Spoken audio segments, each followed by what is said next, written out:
Cleopatra, मिस्र की वो रानी जिनकी कहानी आज भी इतिहास के पन्नों पर अमर है। एक ऐसी महिला जो केवल अपनी सुंदरता के लिए नहीं बल्कि अपनी अक्लमंदी और साहस के लिए भी जानी जाती है। लेकिन उसकी जिंदगी में छुपे कुछ रहस्यों और विवादों ने उसे और भी रहस्यमयी बना दिया।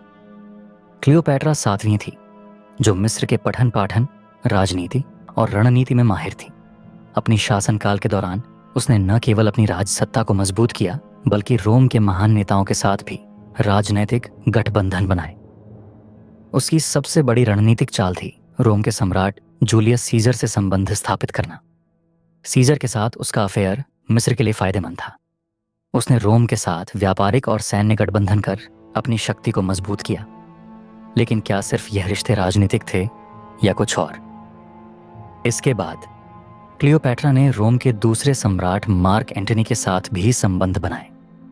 यह रिश्ते न केवल रोम के साथ मिस्र के रिश्तों को प्रभावित करते थे बल्कि रोम के अंदर भी राजनीतिक विवादों को जन्म देते थे। क्लियोपैट्रा को लेकर रोम में कई प्रकार की अफवाहें फैलने लगीं।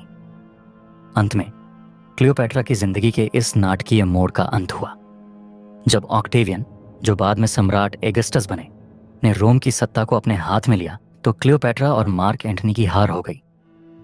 30 ईसा पूर्व में दोनों ने अपनी जान ले ली। क्या उनकी मौत एक साजिश थी या यह एक राजनीतिक रणनीति का हिस्सा? क्लियोपैट्रा आज भी दुनिया भर में एक विवादास्पद और प्रेरणादायक महिला के रूप में जानी जाती है। उसने अपनी सुंदरता, चतुराई और राजनीतिक कौशल से अपने समय को प्रभावित किया। लेकिन क्या वह केवल एक प्रेमिका और रानी थी या एक सशक्त और दूरदर्शी नेता भी? क्लियोपैट्रा की कहानी हमें यह सिखाती है कि किसी भी महिला को केवल उसके रूप से नहीं बल्कि उसकी बुद्धि और कार्यों से परखा जाना चाहिए।